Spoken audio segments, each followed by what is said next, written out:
Yesu eyeegombebwa mu mawanga gonna ye kennyini yali bujulizi.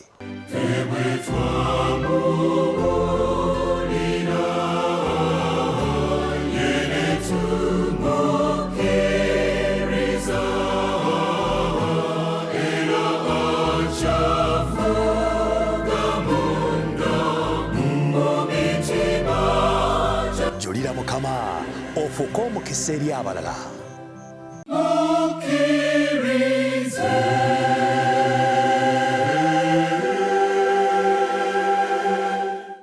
Omulungi atulaba ku lutimbe olwa 3ABN tukwaniriza nate mu program Julira Mukama.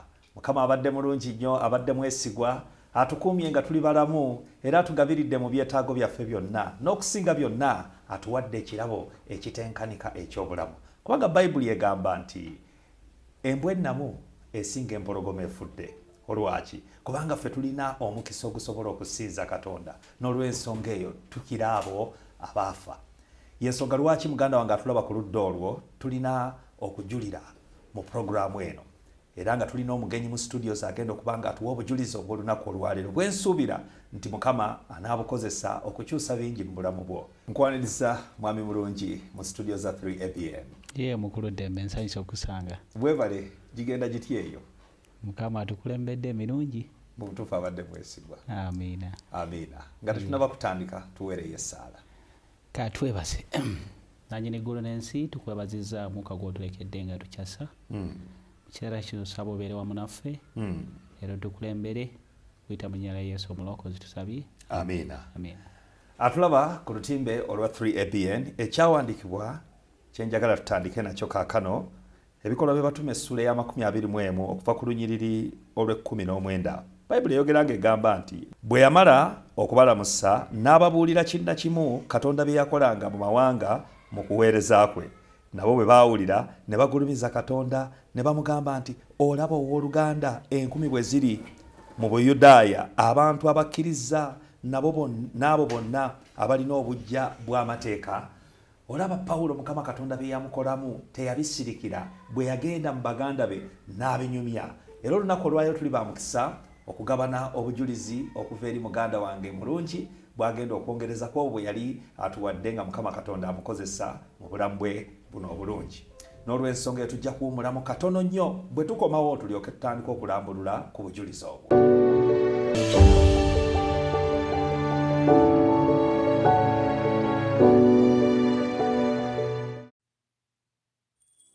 Ekibi bwe kyayingira mu nsi ne kiyinga obungi, okwagala kwa Katonda kwasingawo nnyo. Ti mu biro eby'okununulibwa eddoboozi ery'obujulizi lyawulirwa mu bannabbi gamba nga Isaaya, Eriya ne Yokaana omubatiza nga liranga omununuzi. Ebiro bwe byatuuka omulokozi Yesu Kristo yazaalibwa e Beselekemu. Amaloboozi ag'obujulizi ne gawulirwa. Omwana atuzaaliddwa, omwana ow'obulenzi atuweereddwa ffe.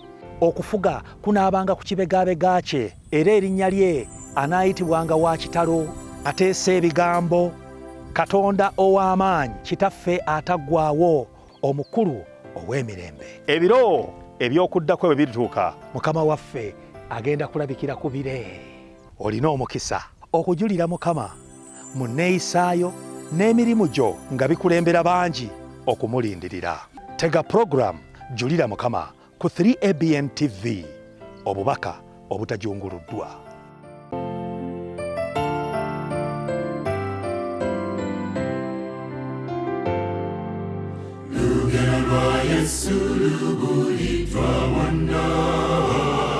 Yesu eyeegombebwa mu mawanga gonna ye kennyini yali bujulizi.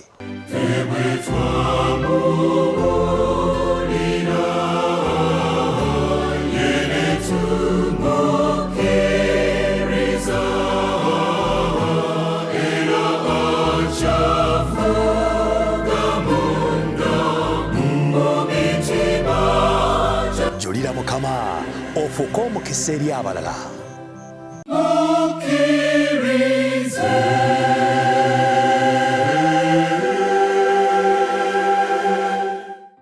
okwaniriza nate okukulisayo mu kaseera ako ak'okuwummula akatono.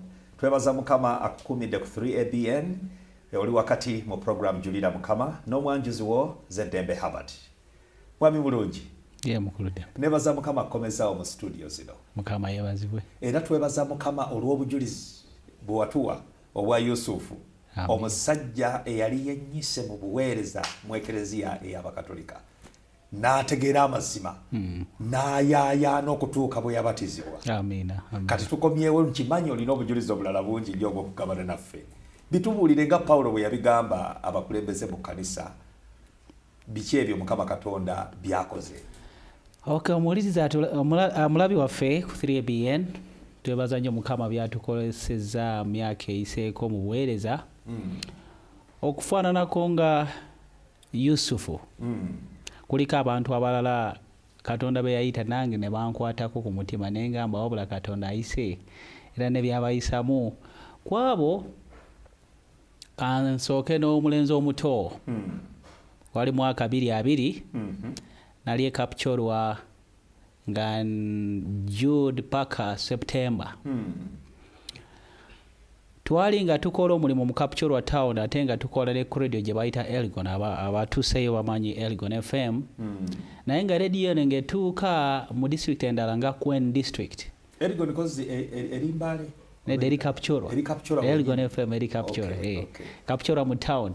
Naye ng'etuuka ne Kwen district. Kwen eri yakutulwa ku Kapchorwa. Yes, etuuka ne Bulambuli nearby districts kumpi. Waliwo omulenzi omutono myaka 18 ng'ali mu senior 6 nga bamuyita Daniel. Waliwo n'erinnya eddala kyekyo. Kakati yali ng'awuliriza ebyokuyiga byaffe ku radio. Yangamba nti yatandika naffe era Katonda engeri gyamuleetamu okubeera nga connectinga n'ebyokuyiga bino naye kyali kyamagero Katonda kyeyakola. Naye ng'awuliriza yawuliza ebyokuyiga nga bimukwatako nnyo. Nga bimukwatako tugenda nga tuyiga ku mbeera y'abantu mu kufa, ne tuyiga ku sabiti, ne tuyiga ku ekyamukwatako nnyo yali ekyokuyiga kya millennium, myaka 1000. Tukomekereza ekyokuyiga ekyo nga tukola piiro ng'egamba onoobeera munda mu kibuga Yerusaalemi kuvannyuma y'emyaka 1000. Soko otusoosootolерemukko mu kyokuyiga ekyo katono nnyo. Ng'ofunzafunza biki bye mubagamba mu kyokuyiga ekyo ekya millennium? Ekyokuyiga ekyo tuyiga emyaka 1000 n'etandika ddi eyogerwako mu kubikula 20 wali enyiri 15 ezitulaga mu ssula eyo weziri kubikula 20 tulaga ki ekitandika emyaka 1000. Ensi enaabeera atya mu myaka 1000 ate n'akomekereza etya.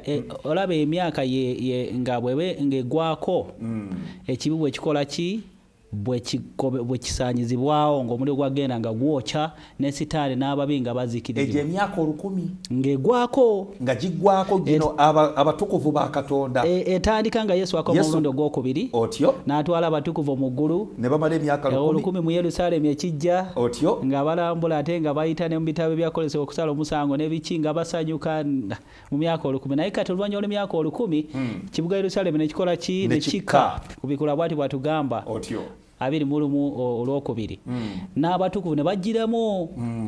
Naye kati ku olwo bano abaasigala nga bafu abaasigala mu ntaana zaabwe n'abaasigala ku ngulu kw'ensi abaasanyizibwa nga Yesu akomawo bajja kuweebwa bakuyita second resurrection. Nabo bajja kuzuukira okwokubiri nga bazuukidde kuzikirizibwa. Kyekyo kakati bafuna akakisa okulaba opportunities Katonda ze yabawa okubeera nga baleetera enjiri nga bagigaana. Abasuma ne bajja ababulizi ne bajja nga batebabifaako ne balaba obulamu bwabwe engeri Katonda gy'abayita ne bagaana. Kati ne bagamba ekifaananyi kye wabikkulira Ddaani. Kyekyo nga tubuulira Ddaani awo we yasinziira. Kati twatuuka ne tugamba nti bamu bajja gamba basumba baabwe bazadde baabwe nayagala ogoberera amazima n'ongamba tobifaako ebyo. Nayagala ogoberera Bayibuli kyeyigiriza n'ogamba tofa ffenna tujja agenda mu ggulu. Kaddaano yawulira ebifaanana bwe ebyo n'agamba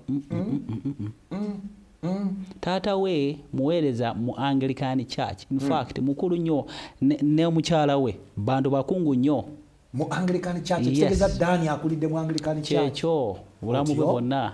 Era mu family yaabwe teri muntu omulala ali mu church endala okujjako okay bona balinga ba Anglican. Kakati Dani bali bamuwadde essimu abazadde be n'atukubira nange njagala kubatizibwa.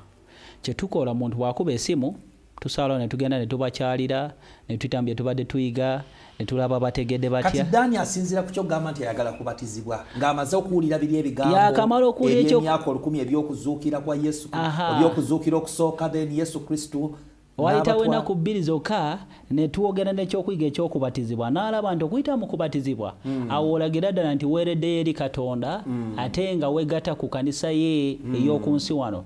Awo yakubira essimu yali amaze okukwatibwako mu byokuyiga ebyayiseeko naddala ennyo eky'emyaka 10 kyamuleetera okola turning point. So kati amaze okukuba essimu ne tugenda ne tuba kilometers eziwerako okutuuka ku ene district ng'ove Kapchorwa naye twatuukayo nasinkana abazadde be yalina sister w'omulala ne muganda w'omulala another brother ne sister bona nga baali bawuliriza nga bona basazeewo nga bonna baali bawuliriza program basatu ate nga basazeewo. Kakati twatuula nabo taata gwe mulundi ogwasooka okutulaba yali nga ye tabifaako nebyokulira ne bamugamba nti tuyize bino taata twatuula ne taata ne maama nga waali twali ne family yonna ne tufunako akakisa dakika ntono nnyo okubalaga bayibuli kyeyigiza ne tubabuuza mu maaso ga maama waabwe ne taata nti mutegeera kye mugendamu era musazeewo bwe muti okwegatta ku kanisa ya Katonda okuyita omukubatizo bagamba nti ye mu maaso ga taata ne maama kyekyo. So kati taata n'agamba baabo kale bakuze naye bakyali mikono gyaffe. Badde ndowooza baali bagenda kugamba bakuze bakulu ekimala basobola okwesalirawo nga mu Yokaana essula ey'omwenda beeyogerere luno olutalo muganda wange mukulu ddembe. Kakati ne bagamba naye kusiza bakyali mikono gyaffe basooke balinde tujja kulaba oba oli obudde obutuuse obutuufu bajja kukola ki baleegatta ku ekkanisa. Taata bwe yagamba maama ye yagambira ddala nti nedda tebasobola abasaliddewo kyekyo. Omwala we n'agamba naye maama kati bayibuli egamba bweto yagala tugoberere ki mwana alina bayibuli naye tugoberere maama ne taata oba tugoberere Katonda ne tulaba wagenda kubaawo kati ne tukikomekereza ne tukireka abaana bano ne bagenda maaso nga bawuliza rediyo era ne tusigala nga tubawadde ebyokusoma. Mwebale nnyo okuteeka ekitiibwa mu bazadde kituufu kubanga bayibuli egamba kitaawo ne nnyoko basangamu ekitiibwa ennaku zo zibeere nnyingi mu nsi. Kwegamba awo ne mugamba nti katusooke tukirekere wano naye ng'abaana tubalaza ne taata era tubagamba bayibuli kyekugamba kyolina okola ki ogobere okusooka naye twayagala kirabike ng'ekyokusika omugwawo wennyini nga we tuli naffe. Kakati ne twalako ebbanga ne wabaawo ebyokuyiga nga bigenda mu maaso abaana ne batwala obudde nga bayiga ebitabo ebiwandiike tulina Bible lessons za amazing facts zetugaba nga bayiga. Tekati ne wabaawo kubatiza omwezi ogw'omunaana naku 15 15 abaana bano wiki 2 emabega ne balaga nti baagala okubatizibwa naye bataata ne bagamba ekyo tekisoboka era ne bafuukira ddala bitter to these children. Family yonna Dani ono yali nga bamuwa ssente taata ne maama bafuuse omuziziko eri abaana baabwe bo baganye okuyingira ate bayimiridde mu mulyango bano abaana nabo tebayingira. Wetyo bwakola Yesu bwe yagamba temubakkiriza okuyingira naye nammwe temukola ki temuyingira. Kakati Dani ono yali nga alunda enjuki nga bamuwa ssente sister we ng'amuwa ssente to do beekeeping. Yagamba ng'amuwa ne ssente n'agamba ssente z'enkuwaza oguza airtime okubira abo abantu abataliimu magezi abaza okwawula famire yaffe n'agamba sikyakuwa ssente. Kati ate ebya Katonda agamba temulimu magezi.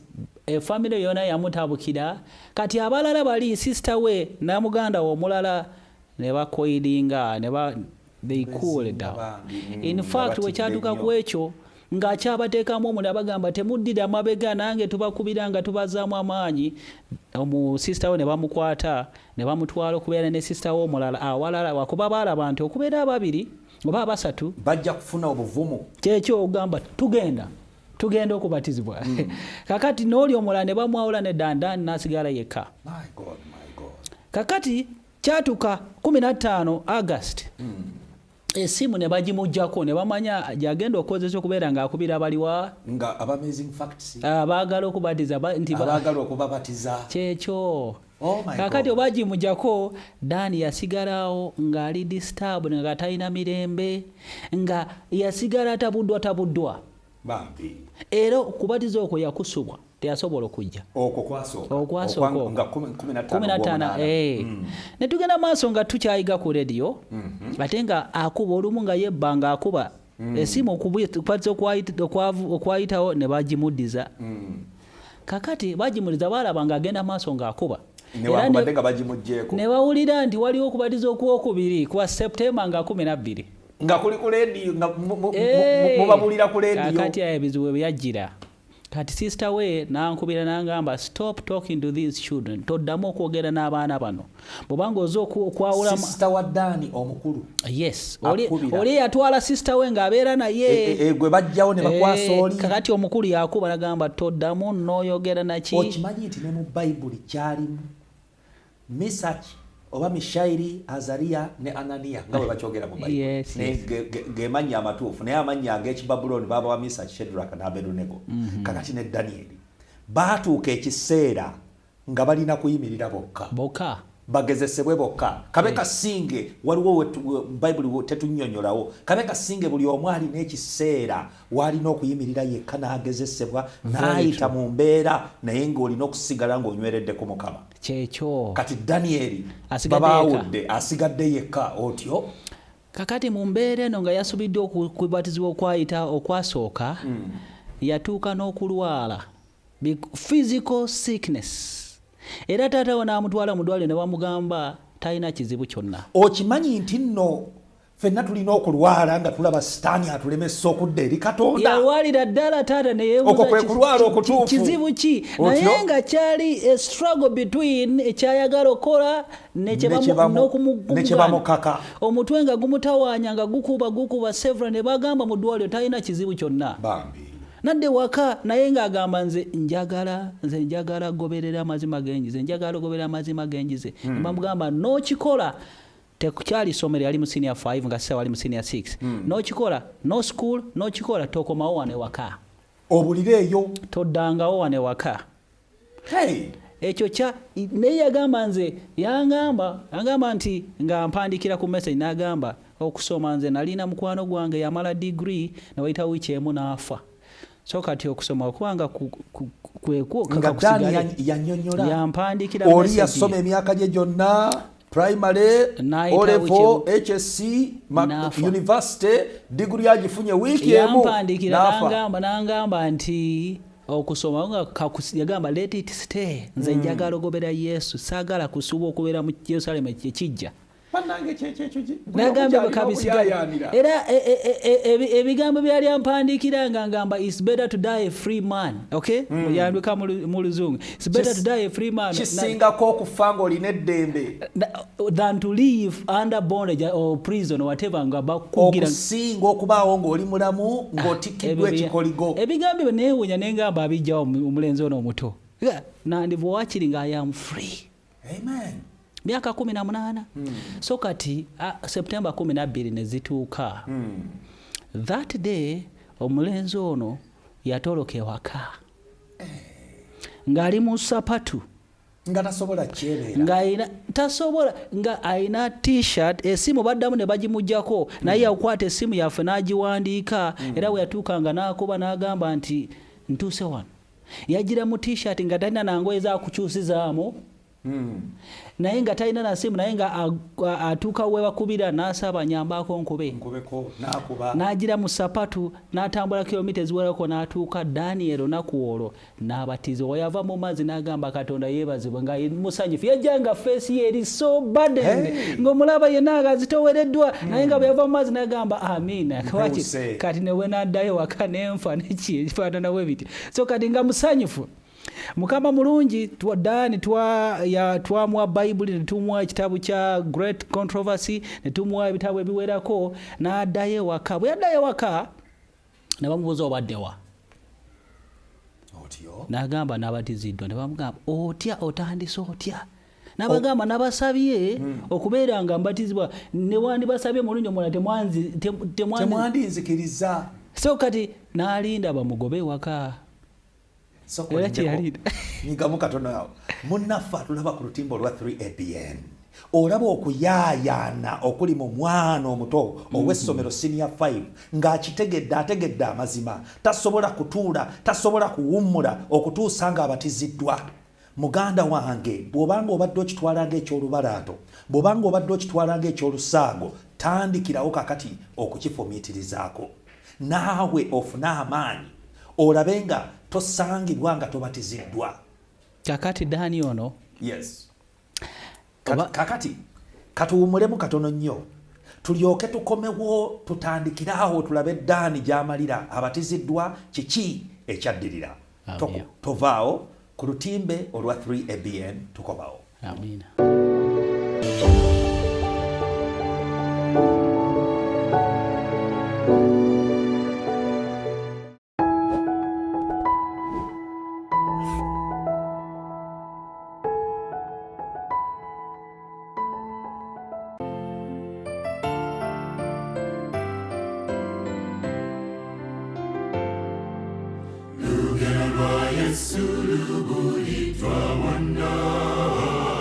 Yesu eyeegombebwa mu mawanga gonna ye kennyini yali bujulizi.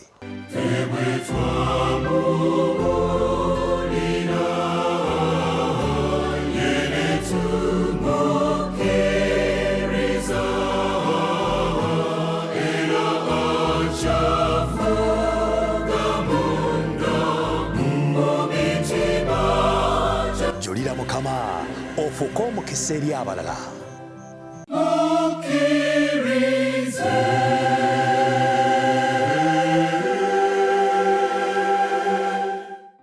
Kulikayo mu kaseera ak'okuwummulako munnaffe akyekumbidde ku lutimbe olwa 3ABN. Tukyagenda mu maaso era nga mu studios munnaffe Mulungi atuwa obujulizi obw'omwana ono eyaloza eyalega ku kigambo kya Katonda n'afuna okuyaayana mu mutima gwe obumalirivu nga teri maanyi ga muntu gasobola musirisa. Era nsuubira nti nno Dani alina ekyokuyiga kyatuwadde olwaleero. Otyo kyekyo Dani agenda atya? So kati n'alinda bamugobe waka kye bamusuubiza. Nawayitawo ennaku 2 talina kyalaba. Tebamugobye. Naku 3 tewalina kyalaba. Kugamba kiri kyali kyamukanga. Sitaani bw'ati bw'akola. Olumu abalala bagobebwa kituufu, right? Naye olumu bwe tutatekinga step determined decision okubeera nga tukola tunya mu mazzi Katonda olumu tatuyambe. So kadane Isaac yagamba Esau bw'olikoowa ekikoligo kiri kuggyibwako. Kyekyo. So kati yampandiikira ng'agamba ndowooza baalaba ndi mukozi nnyo waka kituufu emirimu esinga yali agikola okulima biki ebirala ng'ali active ne bagamba kati bangobe ani anaakola emirimu eno weyalowooza naye ne mugamba Katonda bw'atyo bw'akoze naye kati olaba Katonda he has held you akuyambye. Amen. Dani akyali waka kati basisita be olaba bw'ocompromisinga wetuuka ku sabiti leero Dani bamukkiriza n'agenda kusinza with no disturbance. Naye abasisita be abaddira emabega babakaka okugenda mu nnimiro. Sitaani abateeseko ekisinziiro. Bagamba tugende mu nnimiro. Dani nze nedda sigenda. Nze mumanyi. Bagayaalira mpola mpola naye still kati they are compromising them. Era mulabi waffe nkugamba togeza n'okola compromise okwekkiranya ng'omanyi kino ky'olina okukola. Dani ono yatwala ekitabo kya Step to Christ. Great controversy yampandiikira n'angamba nti naye omukyalo ono malayika oba ngamba teri muntu asobola okuwandiika oyagamba ebintu ebifaanana bwe birigamba is this an angel or a human being writing nemugamba now that is inspiration. It was a true test. Kyekyo yasoma n'ageza n'agamba I can't, this language is unbelievable. So kati omulenzi ono senior 5 Otyo mulenzi ono wayisewo myezi ena kuva mu June yabatizwa mu September. Okay, wayisewo myezi egiwerako kati bangamba nti he is active in church. Amina. In fact ayimbira n'okuyigiriza n'ayigiriza ki abalala ng'amaze okusoma ekitabo kino ekya Great Hope ne Steps to Christ tuwamuwa ne Bible ne tumuwa ne lessons zaffe Amazing Facts 27 ne tumuwa ne magazine endala asoma olumu nkubira n'abuuza ebibuuzo ne mugamba okijjewo ekyo nadde nnyina wenjigiriza nambuuza ekibuuzo kifaanana bwe kityo. Yesu Kristo yagamba nti abantu alina engeri gyakiphrasingamo those who come from far Yes. they come and take ne batwala ebifo byabo their places ebifo byabo abalonda abali badde babibeeramu. singa nsaba Mukama oleme kubeera omuntu agenda okufiirwa ekifo kyo, obeera oyo ajja okuwuliriza era ogondere Katonda okole ekyo kyayagala. So Dani kati muweereza w'amaanyi abulira n'enjiri ku balala n'emikwano gye Queen District mu Sebei region. So oluvannyuma lw'ekyo twavaayo Kapchorwa ne tusembera ku district endala eya Soroti. nga tumaliriza Dani tebaddamu kukubira kasimu kakutiisa toddamu okwogera n'omwana. Nedda yayimirira era bwe tuyimirira Katonda lwatukwatirako n'atereza ebirala. I urge omulabi waffe nti yimirira ku mazima newankubadde okufa ebirala consequences ozirekere ani ozirekere Katonda. Nsaba Mukama Katonda ekitangala Dani kye yafuna kisaasaane mu maka ge gonna ate nabo baleme kubeera nga bakirwanyisa naye bakikkirize nabo basobole okugenda Dani gy'agenda. Era Katonda yamuyita ku lwekyo. Amina. Ku lwekyo. Amina. Ne tujja Soroti. Otyo. Soroti waaliwo Joseph gwe nakugambako luli mulabi waffe yalaba programu eyo twayogera ku Joseph. Naye kufaananako ne Joseph waaliyo omusajja omulala bamuyita David. Amanya gonna ga Bible kugambye David ate gonna manya ga maanyi omusajja Dawudi nga yali musajja njasa nkonge ya mulyango Buganda bwagamba bwe tekuba mayingira ekuba amafuluba. Kakati David ono yali musumba w'aba Pentecost. Okay, iye ngagamba ali nabi. Agamba he's a prophet. Oyo David yasokera mu kanisa gye bayita PEM, Pentecostal Evangelistic whatever. Then javira mu kanisa wali wetwali Soroti yali ya Christ Embassy, something like that, Embassy of God, gye yali alimu ng'asumba ya Pentecostal. Busereso nga tuli Soroti kanisa agimanyi. Ogimanyi? Amina. Wali ng'asumba. Kati twali nga tukola program ku Radio Voice of Teso. Abeyo bagimanyi. Naye alina program gy'akola nga mubuulizi ku TBS, Teso Broadcasting Services. Naye ng'abulira ku radio naffe nga tubulira ku ki? Ku radio. Olumu nalinga ndi ewaka waliwo church member yaja ng'adduka ng'angamba waliwo ayagala okulaba musumba ayagala okulaba. Agambye abadde awuliriza radio naye obubaka bwawulidde tabuulirangako. Musumba nabbi agamba nti ye alina obubaka bwawulidde bumutuuza obufofofo tabuulirangako asitusajje azze gy'oli. Nedda mbuulidde enjiri naye obubaka obwo sibuuliranga. Kati ne tutuula ne David ekira kye twasinkana naye yanjula ne tutegeeragana yali adduka mangu n'agenda agamba nkomawo naye ndoza tadde n'akomawo nako olwaddako n'ambuulira sitole ye n'angamba nti yali nabbi aweereza amakanisa ag'enjawulo era afunye okulabisibwa kungi afunye visions eziwerako ne dreams era Katonda amulaga kino okubeera bwekityo nti ali nabbi. Nze ng'amanyi naye ngamba negamba sikiwa nti oli nabbi naye nga saagala kimubuulira right there because maaso ku maaso oyagala akizuule ye kennyini. Yes, wali ebyasooka okuyiga nti nabbi wa Katonda amulabikira atya otegeera otya nti nabbi wa Katonda omutuufu kubanga okwanukula kwonna mwekuli mu byawandiikibwa. So kati mpola nga tuwogera nga mbuulira visions engeri gye zibadde ngeri Katonda amukulembedde mu bwatyo n'angamba sokolindeko ekitegeeza waliwo abantu abapoozinga ne bagamba nti nno Katonda ayogedde nange naye nga mizimu gye gibadde nkujjira kakati nkulagira engeri gye twatuka ne David okulaba nti Katonda si yali ayogera. Nze olumu nali ndowooza it will hurt him ne mpola n'entambula olumu yangamba nali nga nkowoola Katonda gamba Katonda njagala kutegeera nti eddoboozi ne lijja ne limugamba okuva 20 ye yagamba mu bigambo bye nti bamugamba soma kuva ku nnyolo okusatu paka ku lw'ekkumi. Yes. Egamba Katonda njagala kutegeera okuva 20 olwokusatu paka olw'ekkumi. Ng'eddoboozi limugamba. Awo neemanya nze neemanya awo Katonda yayogera. Kati ng'ambuulira ng'angamba n'agamba olumu nali mu ddwaliro nga ndi mulwadde. Ndwalidde ddala ne nfuna okuwolesebwa ng'omwoyo gwange gunvuddemu guli wano ne soul, spirit and body mu Luganda. No spirit is here and the soul is here nga bivuddemu neki ate nga nendabanga nsigadde nzekka nga bangamba nti kola kino nengamba awo ekyo tekikwatagana na Bible nga mmanyi nze ngamba ekyo tekyava eri Katonda. So kati nga mbuulira mu kwolesebwakwe nentuuka nga twogera nga mpitiddemu nengamba naye omanyi otegeera otya nabbi wa Katonda. Isaiah 8:20 agamba to the law and to the testimony. If they speak not according to this word. It is because there is no light in them. Nengamba I doubt nga tumaze otulya amateeka ga Katonda. Nengamba I doubt. Mbuusabuusa nti wasobola okubawo nabbi nga ajemera amateeka ga Katonda. Kiba kikya. Nabbi ng'ayogera nga Bible bwetayogera. Agamba okay nze njagala tegeera Katonda mbuulira njagala tegeere Katonda nendaba booli ayayana ayagala tegeera amazima. Engero essula 27:26 mwana wange mpa omutima gwo n'amaaso go gegendereze amakubo gange kwegamba birimu okwegendereza okutegeera Katonda oba kiki ekirala ekigezaako okunsikasika. Kakati David ono n'akoma olunaku olulala ne tutuula ne mugamba nabbi bw'abeera mu kwolesebwa when prophet is in a vision twazitunulira ku nsonga 3 right. One bw'abeera mu vision amaaso ge gasigala gali open.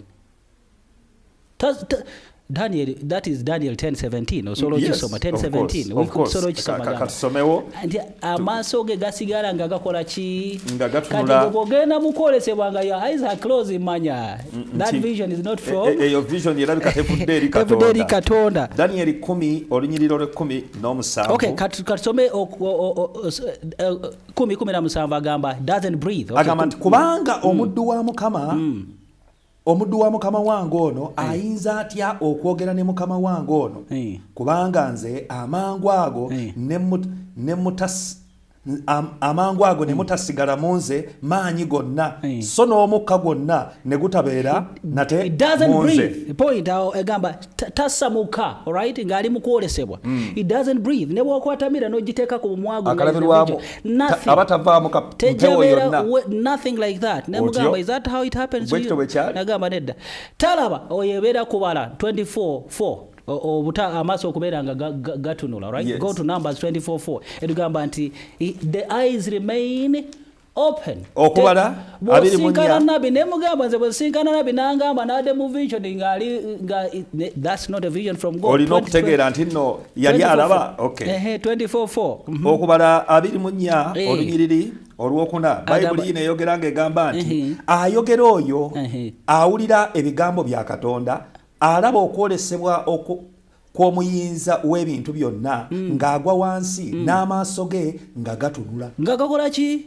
nga gakanudde. Eyes remain open nabbi bw'abeera mu kwolesebwa. Kati David weyasitula ensonga n'agamba nenzere ndaba oba oli Katonda amuyitanga amulaga this how I know whether this is a prophet from God.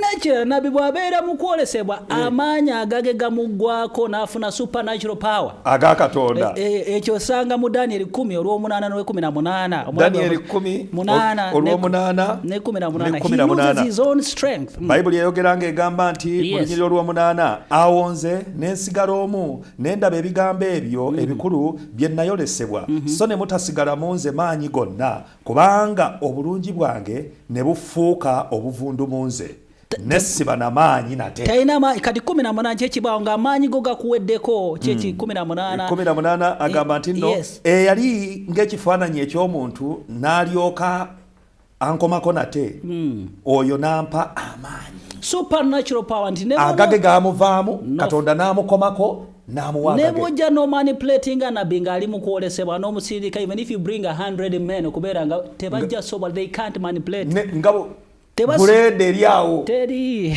supernatural power kati ne is that what happened baba oli mu kwolesebwa n'agamba okay ntegedde awo abali boogera nange nagenda nemuwa Bible lessons 27 eza amazing facts nazitwala ne tufuna ne recordings eza radio ku Voice of Testo twatubuulira n'abitwala yangamba yekwekaga mu nyumba n'awuliriza amina nga damuleso nga ziddamu naye ng'omanyi ekitiibwa kyayina taito gyayina omulimu gwayina nga kyekyo nga si kyangu okuleka twatuuka okubatiza okwokubiri okusooka nga kuyiseeko yajjanga okusooka nga kuyiseeko okwokubiri okwali December nga 5. In fact before that nandeta abamembers be batano ne tutuula nabo ne tuyiga mwabo ababiri twababatiza mu kubatiza okwakyo okwokubiri nga ye tannaba kubatizibwa nga ye tannaba kusalawo obanga simanyo wa title ne biki kwatirira Mukama. Omulungi atulaba ku lutimbe gaggadde olwa 3ABN oli wakati mu program Julira Mukama. Obujulizi buno nsuubira bulina kye bukubikkulira naawe. Banji ababuzaabuziddwa abalimbiddwa ne balowooza nti kwolesebwa kwa Katonda nga mizimu kyekyo gyegibakuba akaama naye obutasobola kwawula obutasobola kutegeera Katonda ayogera atya n'omuntu ne kibaleetera okulowooza nti ekiddirira balina kugondera ddoboozi eryo. Mukama Katonda akubikkula amaaso. Tugenda kukomawo tutandikiraawo wennyini tulabe wa omwana ono gy'amalira. Tovaawo.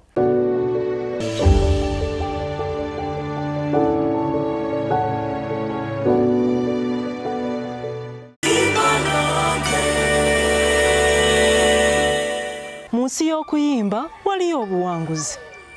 Yesu yayimbanga mu nsozi ng'agulumiza kitaawe era yawangula. Oyo Yesu ensanyukira mu ye ndilaba nky'omulokozi sirima. Okimanyi nti nno bangi tetumanyi okuyimba gye kwava. Katonda yawandiika ennyimba naye akozesa abantu. Era tetumanyi lwaki tuyimba. Era okimanyi nti nno ebimu ku bye tugenda nabyo mu ggulu kuyimba. Bwetulituuka mu ggulu Yesu gy'afuukira tuliyimba ku kwagala kwa Yesu gye tuli. Okuyimba kyetaago era kikutula enjegere eri abo abasibiddwa era kiwummulo eri abo abazitoowereddwa. Wetaga owo mukwano akuyambenga wetaga okukuyamba buli lunaku. Nkuleetedde program Yimba Nange egenda okukulyowa omwoyo era egenda okuweweeza emmeeme ekuzzeemu essuubi. Tosubwa buli Saturday program eno Yimba Nange ssaawa 3 okutuusa ssaawa 4 ez'akawungeezi. Nange omwanjuzi wo Elizabeth Ndagire.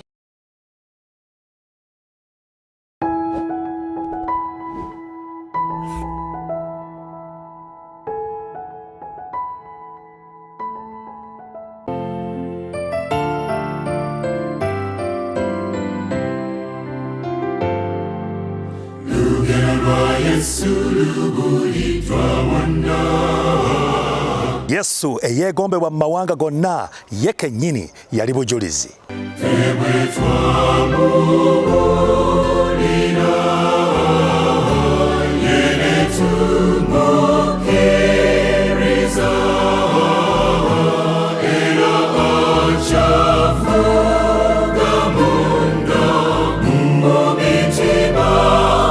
Julira Mukama ofuuke omukisa eri abalala.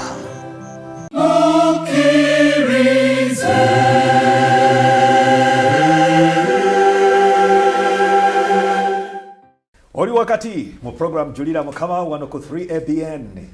Nabbi Daudi asisinkanye okubikkulirwa mu kigambo kya Katonda okutegeera oba ddala kituufu Mukama yali ayogera naye. Kaakati tusosootolere otyo mutuuse okubatizibwa babiri ku bamembers baabwe babatiziddwa naye nga ye tannaba otyo.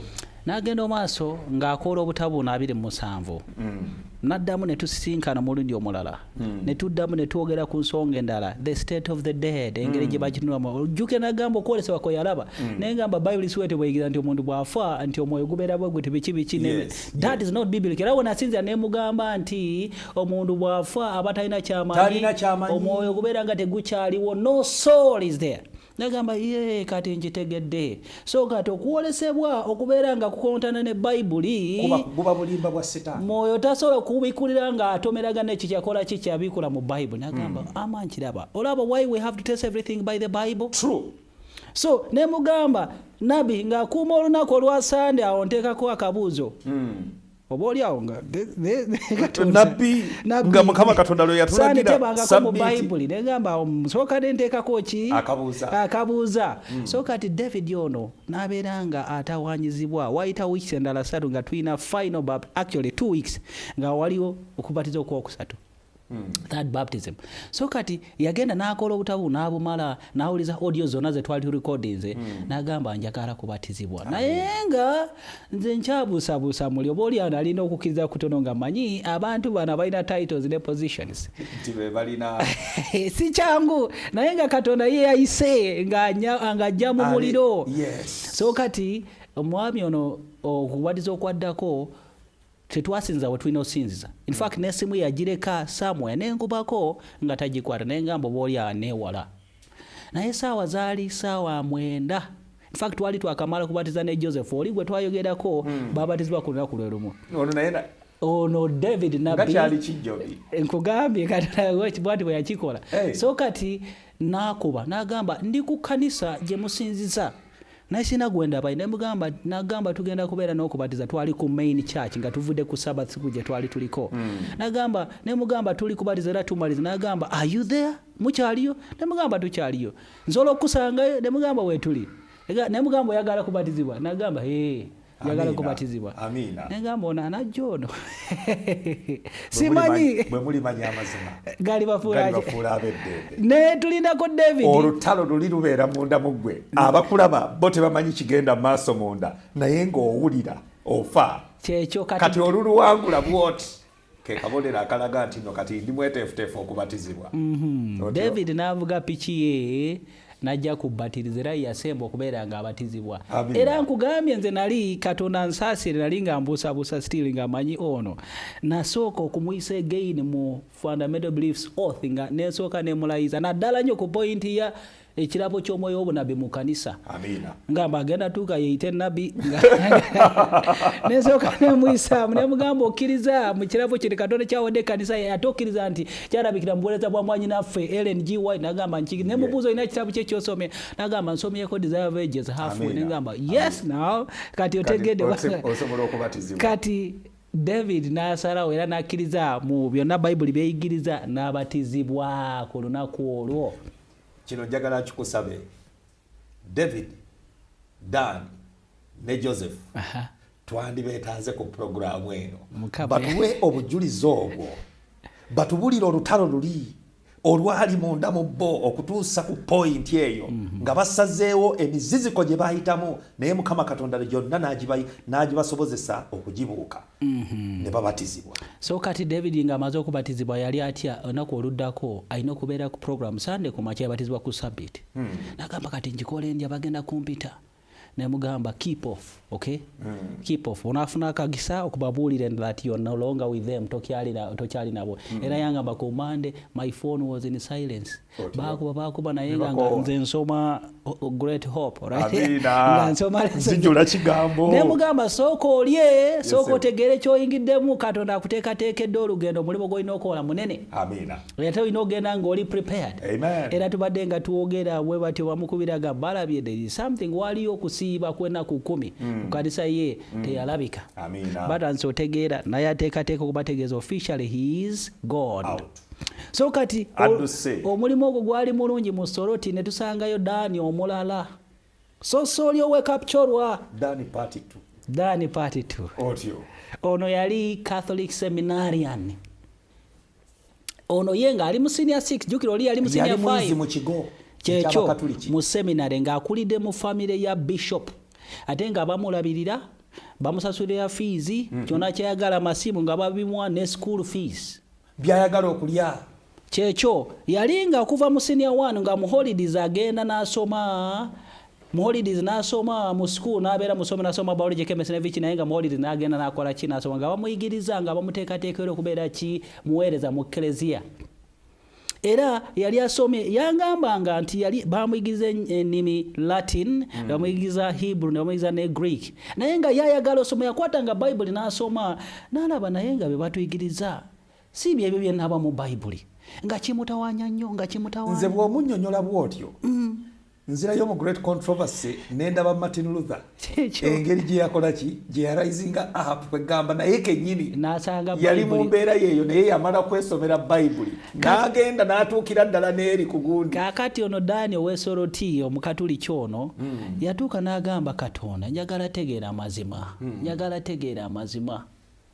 Kakati olumu twatuuka mu Soroti nga program yemu ya radio twatandika ku Wednesday otyo sawa 11 ku makya Dani yali nga awuliriza naye bwe awuliriza obubaka ne bumukwatako nnyo ne bumukwatako n'agamba Katonda buno bwe mbadde nnoonya olabikozeemu esaala yange. Kati Dani ono otwamaliza program netugamba n'enkya tukomawo naye ebyembi radio jenaliko nefuna COVID-19 case ne bagigala for the next whole week. Dani n'akutuka alinze obubaka olunaku oluddako tawulira ne Friday nothing. Kati n'atandika n'agamba naye nga nasomako mu Bible nentegeera bulungi nakulwa Saturday ye Sabbath. Saturday tuusi n'agamba leero for the first time kangende mu kanisa yaba Seventh Day nga amakanisa tebagakkiriza naye nga waliwo cell group gye baali bakungaaniramu naye wali omukwano gwe wali akolera mathematics yatuuka Friday mukwano gwe n'amugamba enkya sijja n'amubuuza lwaki tingenda abeera mu kusinza n'amugamba you Seventh Adventist omuwala n'agamba ye n'agamba kakati yamala oli obwako n'agamba nange nategeera nti Sabbath olunaku olw'okusinzaawo n'ayita mukwano gwoyo n'amutwala ku cell group gye baali basinkanirawo naye baatuuka ku cell group eyo jjukira Dani asaba njagala nsinkana omubuulizi oli eyambulira ebigambo ebyo bye nali simanyi abina bwe mbadde nnoonya Thursday Friday ng'asaba yagala sinkana omubuulizi oyo kakati Saturday bwe yasala ogenda okusinza n'ayita mukwano gwe ne bagenda ku cell group endala bwe baali balina otuuka okusinza naye baatuukayo ne basangayo abantu babiri bokka mu cell group ne bagamba kati tunaabeera wano bantu batono nnyo bwe bati tuli batono nkwegamba ono bw'aba abuulira oli asigadde wansi kuwulira naye waliwo cell group endala eyabali kumpiko omwe n'abagamba tugende ku cell group ne bagamba naye tulina obeera wano kati abantu bwe bajja nga tetuli bagamba nedda tugende ku eri bagenda ku eyo cell group omubuulizi yali abulira ku radio nga yono ayogera kati yali mu cell group nga bamuyisa bampise nga mbulire mu cell group eyo Daniel nze nali mulaba nga simanyi n'ebyo atulaba ku lutimbe lwa 3ABN laba Katonda bwaluka laba obuyinza bwa Katonda laba amaanyi ga Katonda buli kimu buli ekirina obulamu kiri mu mikono gye kino n'akikozesa kino ono n'amukozesa kino oli n'amukozesa kino ne basisinkana otyo najja n'atuula mu kusinza kuno ku Sabbath ng'ali lonely ng'omulaba oba oli awo n'akwata akatabo ka mukwano gwe n'ayimbako obuyimba nga tabumanyi naye ng'ali lonely not as active ng'abantu abalala naye mutu naye ngamba ono nabuzaako ne mukadde w'ekkanisa yali ku seelwe ne mugamba oyo avudde waalabika naga tetumumanyi wasoose okukola ki okulabika wasoose okusinza kati natuuka n'enyimirira okubuulira divine service n'embuulira Samoni neggwa otwamala Samoni omwami ono Daniel n'adduka n'angamba nawulidde ebigambo bibiri watandise okwogera eddoboozi lyanfaninidde omusajja abulira ku Wednesday ku Voice of Teso mbadde nsaba Katonda anyambe nsisinkane omusajja ono yabulira obubaka buno ku Wednesday namulinda ku Thursday ne Friday talabika n'akakasa nti Mukama Katonda essala ye yali agyanukudde otyo kati Daniel n'atandika okumbuulira ebiseera byayiseemu ne trainings nga mu Catholic Church ne father ne bishop yali amukulisa n'agamba nasoma Bible nendaba bulungi okubikola 17 eraga kanisa y'obukatuliki omukazi omwenzi n'agamba what namugamba wali otuddeko musebe naye kanisa osomye okubikulirwa 17 otegedde nti no eyo gye boogerako ekkanisa. Ne mubuuza wali owulidde ku njigiriza y'abaseminary, have you attended a seminar oba effort? N'agamba nedda. Ne mubuuza olina ebitabo by'abaseminary by'osomye? N'agamba nedda. Nasoma Bayibuli ne ntegeera nti amateeka ga Katonda 10 bwe gali sabbiiti z'olunaku lwa Sande, ne ntegeera Antichrist w'okubikula 13, ne ntegeera Babuloni kanisa y'eklezia n'abawala. Ne ngamba what? Nze bisinga abalabi nabitegeera nga amaze okusoma ebitabo ebirala. Naye nayiga nentegeera nti Katonda mu mwoyo asobola okubikulira omuntu n'ategeera amazima n'omwoyo we. The spirit is still working upon us to lead them okutegeera amazima ga Babuloni nga bwe gali. Natwala essaawa nga 2 ne Daniel ngambulira olulimi lwe yakozesa nti the law and grace, nti the sanctuary set of the ngamba olulimi olwo si lwa abaklezia nedda, si lwa abapentekooti.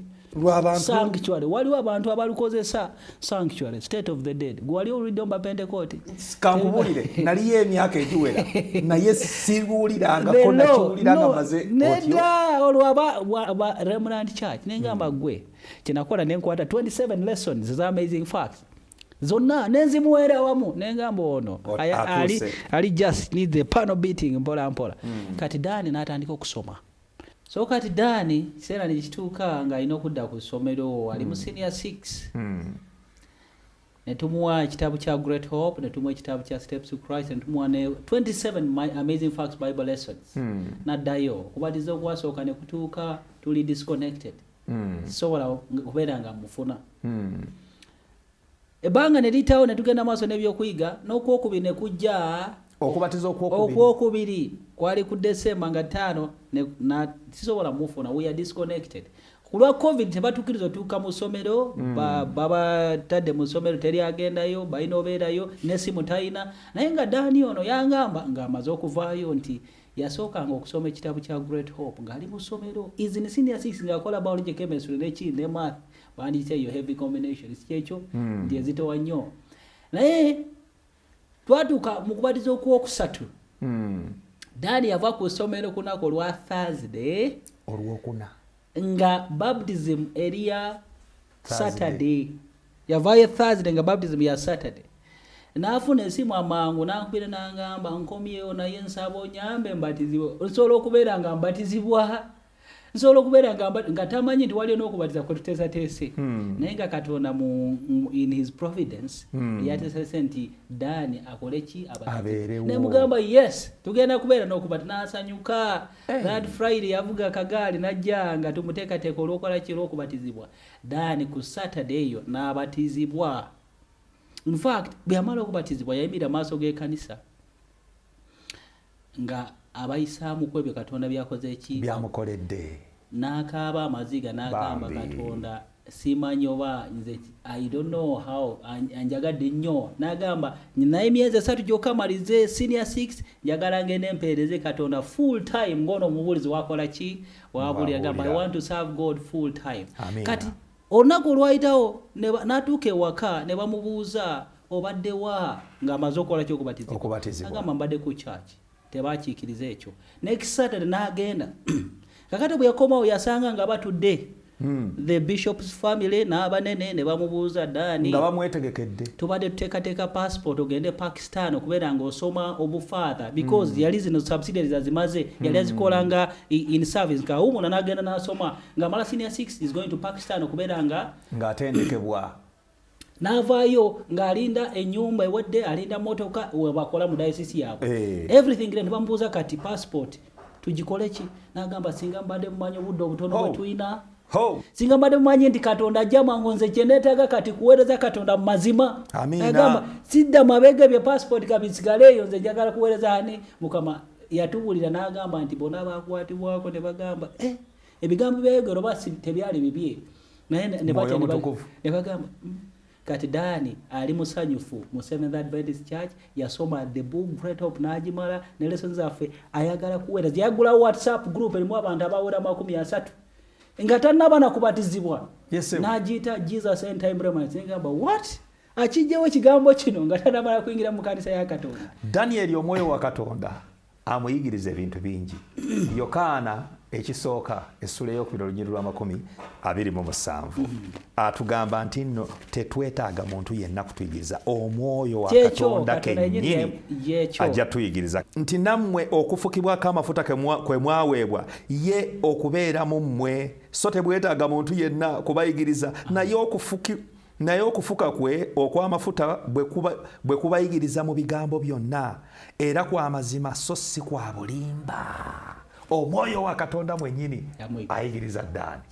Bannange abatulaba ku lutimbe lwa 3ABN, ebinyuma biggwa byokya, emboozi obujulizi bwe tuwulidde bwe tulabye Ddaani, Yusufu, Dawudi ne Ddaani omulala, engeri Mukama Katonda gy'abakutteko, engeri gye bafunye okuyaayaana okwo buli muntu yalibadde ayaayaana okufuna okuyaayaana okwo. Njagala nga tumaliriza atulaba omubuulire ntanda ki gy'omulekera. Mulabe waffe kyengamba tokkirizanga kintu kyonna oba muntu yenna oba mulimo gwo okuumira mu kusalawo okwo ne Yesu. Yusufu yafiirwa, Joseph gwe twogeddeko yafiirwa omulimo gwe n'omukyala nadda emabega n'agamba sigenda kwemira naawe. David ono gwe twogeddeko yafiirwa omulimo gwe nti nabbi ndi musumba. Ddaani yagamba family kekole ki kesigale. Ono Ddaani omulala yafiirwa n'agamba Pakistan nze sifaayo kasitamba ntegede ki. Tokkiriza mulimo gwo, tokkiriza maama oba taata oba ki okumirira mu kusalawo okwo, n'amazima Yesu gakoze ki? Lwakuba obudde bukoze ki? Budde bugwayo. Yesu akoma. Mukama akumpeera omukisa omulabi waffe. Nkwagaliza akaseera akalungi nga naawe ofumitiriza ku bujulizi buno bw'owulidde, era katumalirize ne Saara. Tukulembere. Kitaffe mu ggulu tukwebazizza engeri gy'okoledde embulamu baana bo bano betulabye b'oyise okukola omulimu guno mu biseera bino eby'enkomerero. Weewale tukozesezza ate Mukama nga tuwadde obujulirwa buno, tusaba bangi oyite bangi abanajjulira engeri gy'obakoledde embulamu bwabwe. Tugabirire era ow'omukisa mu kutu guno gwa 3ABN nga kugenda maaso n'okusaasaanya enjiri, tusabe nga tuyita mu nnyina ya Yesu Kristo mulokozi waffe. Amiina. Mukama Katonda akunkuumire. Tunaddamu nate omulundi oguddako mu program Julira Mukama wano ku 3ABN. Bye.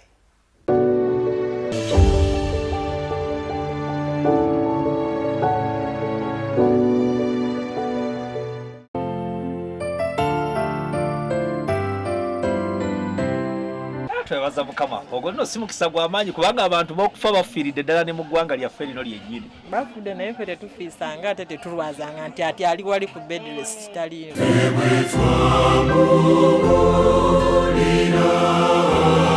Abamu tusenga twafa dda, waffe tuli bamaama nga ate ffe bataata.